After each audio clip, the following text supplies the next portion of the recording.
신명기 33장 1절부터 17절 말씀입니다. 오늘 본문의 배경예입니다. 신명기 33장은 모세의 마지막 말입니다. 이스라엘 각 지파를 위한 축복의 내용을 담고 있습니다. 야곱의 유언이 지파 순서를 따라 서술했다면 모세의 유언은 지파의 순서를 지키지는 않습니다. 먼저 르우벤이 나오고 이후에 유다가 기록되었고 시므온은 빠졌습니다.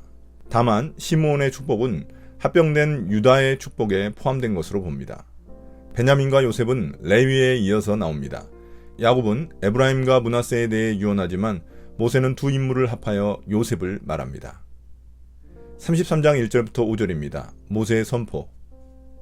하나님의 사람 모세는 죽기 전에 이스라엘 자손에게 다음과 같이 복을 빌어주었다. 주님께서 시내 산에서 오시고 세일산에서 해처럼 떠오르시고 바란산에서부터 당신의 백성을 비추신다. 수많은 천사들이 그를 옹이하고 오른손에는 활활 타는 불을 들고 계신다. 주님께서 뭇 백성을 사랑하시고 그에게 속한 모든 성도를 보호하신다. 그러므로 우리가 주님의 발 아래에 무릎을 꿇고 주님의 말씀에 귀를 기울인다.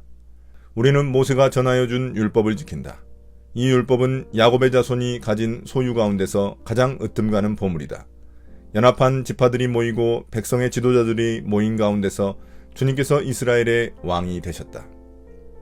아버지 야곱이 죽기 전 자신의 자식들을 축복하듯 모세도 아버지처럼 이스라엘 백성들을 축복합니다.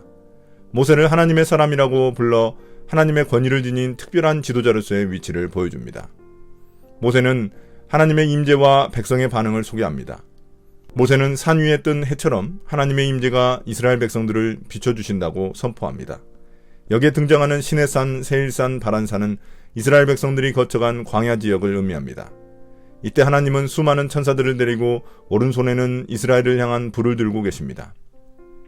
하나님의 구원과 축복을 마치 용사의 모습으로 표현한 것입니다.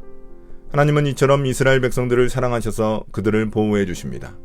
이에 백성들은 주님의 발 아래 무릎을 꿇고 그의 말씀에 귀를 기울입니다. 이스라엘 백성들에게는 하나님의 말씀인 율법이 가장 큰 유산입니다.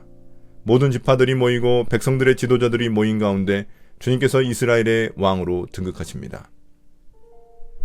33장 6절부터 17절입니다. 모세의 축복기도. 르우벤은 비록 그 수가 적으나 잘 살게 하여 주십시오. 절대로 망하지 않게 하여 주십시오. 그가 유다를 두고서 이렇게 말하였다.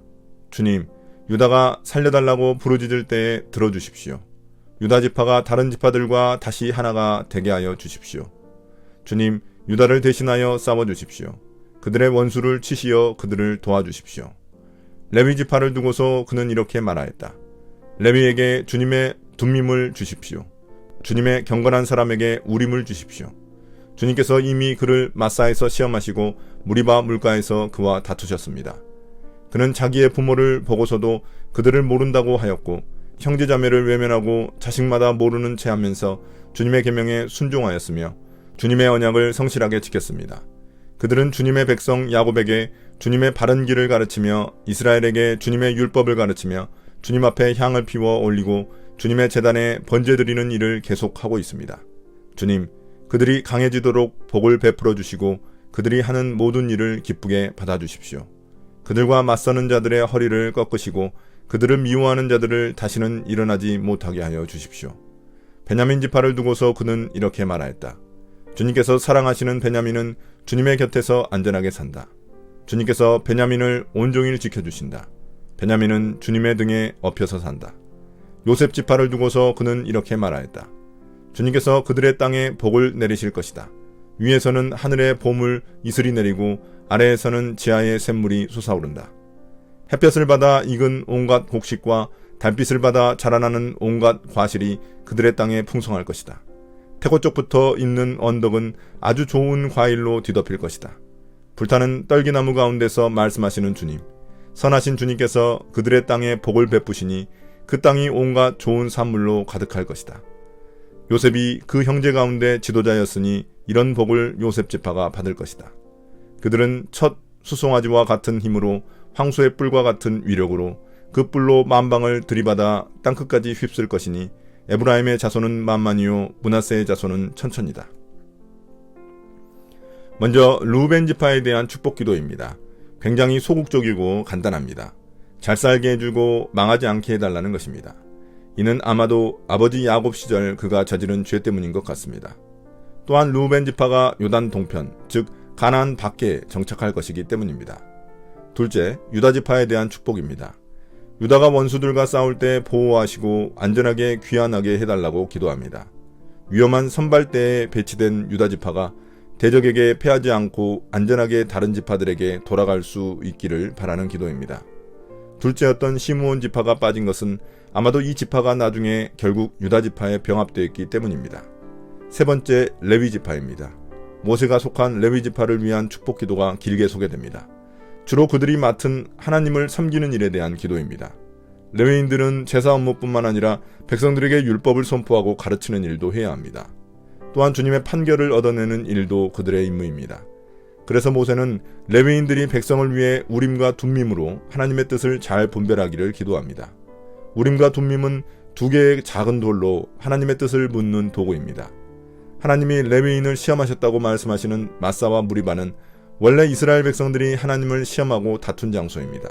그런데 여기서는 하나님이 레위 지파를 시험하고 다툰 것이라고 기록하고 있습니다. 9절은 레위 지파의 헌신에 대한 것입니다. 그들은 부모와 형제자매들 그리고 자녀들을 외면하면서 하나님 말씀에 순종하고 언약을 지켰습니다.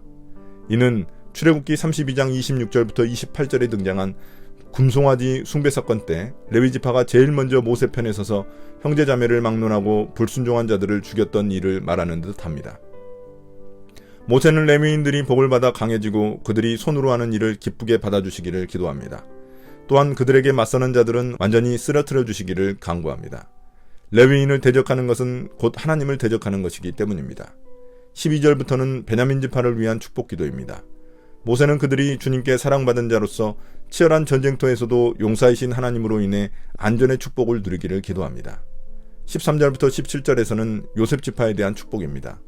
모세는 요셉 지파가 두 영역에서 복을 받기를 기도합니다. 첫째는 땅에서 누리는 물질적 부요이고 둘째는 강력한 군사력입니다. 물질적 풍요는 땅의 소산들이 넘쳐나는 것으로 표현되고 강력한 군사력은 첫 수송아지와 황소의 힘으로 표현됩니다. 특히 요셉 지파 중 동생 에브라임은 장자인 므낫세보다 더 큰 축복을 받습니다. 오늘의 묵상입니다. 모세는 아버지 야곱이 자신의 자식들을 축복하듯 이스라엘 지파들을 축복합니다. 각 지파의 역할과 형편에 따라 축복의 내용이 다릅니다. 모세의 축복은 곧 하나님의 축복을 의미합니다. 하나님도 우리의 사정을 다 아시고 각자의 역할과 형편에 맞는 축복을 하시리라 믿습니다. 그 축복을 받은 우리가 해야 할 일은 세상을 축복하는 일입니다. 우리가 받은 복을 세상에 흘려보내는 것이 하나님이 우리에게 주신 복을 가장 가치 있게 하는 일입니다. 세상에 흘려보낼 복은 우리의 순종을 통해 드러난다는 것을 잊지 말아야겠습니다.